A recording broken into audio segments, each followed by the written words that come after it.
Assalamualaikum warahmatullahi wabarakatuh. Yang terhormat pada Abi Hanif dan Mida selaku pengasuh pondok pesantren Super Kemla Rabah Hanifiah. Yang terhormat kepada Mas Samping, Mas Awani, Zara, Ningria, dan Kamila. Yang terhormat kepada Jamu Rus dan guru-guru, dan kepada Mbak Rifki sebagai Menteri Peta Imajinasi, dan kepada orang tua saya di rumah, semoga sehat selalu. Perkenalkan, nama saya Kartika Amin Lepon Matasari. Saya di kelas 10 MA Al-Quran Rabah Hanifiah. Di sini saya akan menjelaskan tentang bab ke-7 tentang kitab Ubudiyah. Pada bab ke-7 ini, yang pertama itu menjelaskan tentang sholat mayit. Nah, kalau kita syarat sholat mayit itu ada syarat-syaratnya. Yang pertama itu jarak dengan mayitnya itu kurang lebih itu 144 meter. Nggak boleh lebih, nggak boleh kurang lebih, nggak boleh lebih ya guys. Kemudian dia itu harus musolli mayitnya, musolli di belakang mayit. Jadi harus sholatnya itu di belakang mayit itu. Kemudian musolli itu harus memenuhi syarat-syaratnya kayak gitu. Kemudian mayitnya itu harus selesai dimandikan. Jadi nggak boleh guys kalau belum dimandikan, kecuali dia itu ada luka-luka yang emang penyakitnya gitu loh. Gitu. Kemudian musolli itu harus hadir. Kemudian diantara misalkan kita ini mayit, terus ini kita sholat, itu nggak boleh ada penghalangnya guys, seperti itu. Kemudian ada rukun-rukunnya. Yang pertama itu niat, terus harus berdiri. Jadi kalau orang yang mampu berdiri, kalian bisa duduk gitu. Kemudian takbir 4 kali. Kemudian membaca Fatihah, membaca sholawat, terus doakan mayit dan salam. Kemudian ada sunnah-sunnah.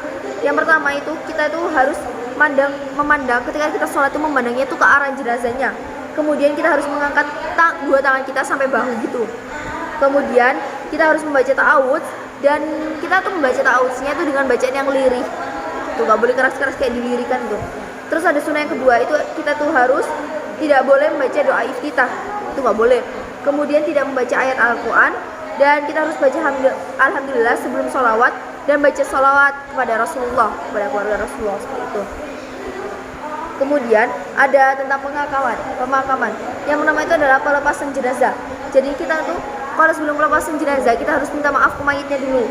Nah, jadi bukan minta maaf ke mayitnya, minta maaf atas nama mayitnya. Jadi ke orang-orang kita tuh minta maaf atas nama mayitnya itu, atas kesalahan-kesalahannya. Kemudian kita tuh harus pengalihan hutang.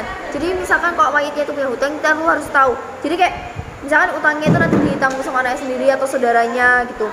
Kemudian kita tuh harus membicarakan baik atau buruk amalnya mayit itu. Kemudian kita tuh harus maudiah hasanah. Kemudian ada cara mengantar mayit. Yang pertama itu sunahnya itu pakai keranda. Jadi mengantar mayit itu sunahnya pakai keranda. Kemudian kepalanya itu posisinya di depan, jadi nggak di belakang gitu.